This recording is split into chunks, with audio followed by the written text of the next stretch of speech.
金钱看齐，墙上写着秦香莲的32岁了，转个当朝；驸马郎的气质王啊，满皇上的回2岁了，转个当朝。金钱看齐，墙上写着秦香莲的32岁了，转个当朝；驸马郎的气质王啊，满皇上的回2岁了，转个当朝。If you feel my love, can you hear my thoughts? Can you feel everything? And if you hear my thoughts, can you feel my soul? Can you see it too? Not the one that I need to stay high on my feet. Don't need you to succeed. Can you feel that hate that runs to you? Can you feel it too? If you wanna lie to me, you must change the vibe. Never kiss me with your jerks, it will be just fine. Never see yourself just the way you are. Don't come back and cry for me, cause you've gone too far. If you wanna lie to me, you must change the vibe. Never kiss me with your jerks, it will be just fine. Never see yourself just the way you are. Don't come back and cry for me, cause you've gone too far. If you wanna be with me, if you wanna be with me, if you wanna be with me, baby, you must be the way I want, you must be the way I want, you must be the way I want, baby.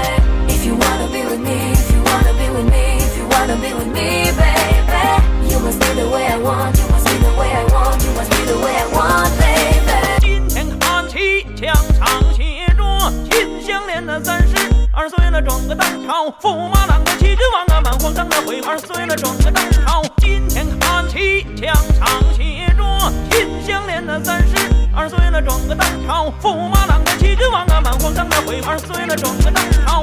If you feel my love, can you hear my thoughts? Can you feel everything?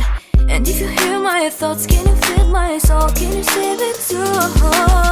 Not the one that I need to stay high on my feet. Don't need you to succeed.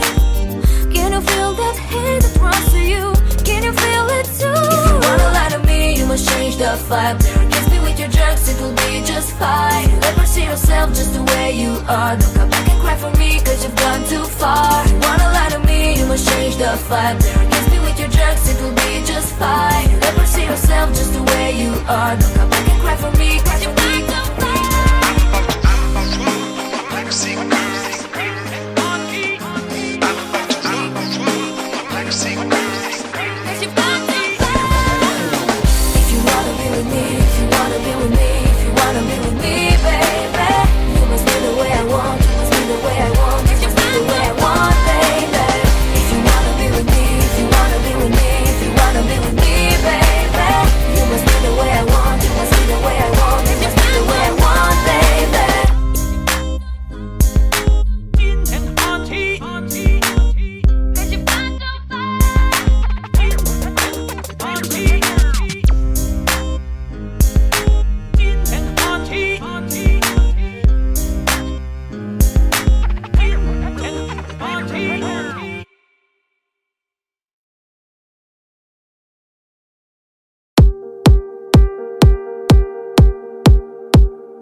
Trang giấy viết lên đây lời yêu thương cô gái ấy, môi tình như gió như mây, nhiều năm trôi qua vẫn thấy giống như bức tranh vẽ bằng dịu êm ngày thơ.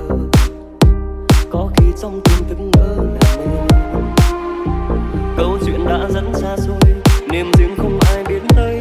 Hai người sống ở hai nơi, từ lâu không như sáp môi, chỉ thương có người vẫn hoài gìn giữ nhiều niềm.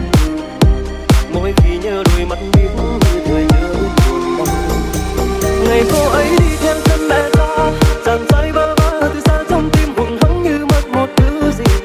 Không ai hiểu thấu vì tình yêu những đứa trẻ con thì vu vơ nhanh qua, đâu nghĩ gieo từng từ đêm dài như theo. Đời muôn ngã mang số kiếp đổi thay, rồi khi tình cờ gặp lại hai thân phận khác, dẫu tên người vẫn vậy. Có một người vẫn vậy thì xa xa nhau là mất thôi. Tay không chung đôi chỉ giấc mơ vẫn còn bồi hồi trọn đời.